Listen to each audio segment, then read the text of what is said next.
команда бывших его учеников.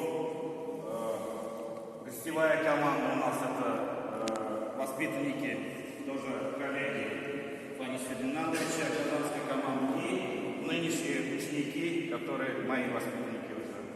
Вот 4 команды, сыграем по круговой системе. До 21, Фанис? Сейчас еще? Да, сейчас мы это решим на жеребьевке, кто с кем.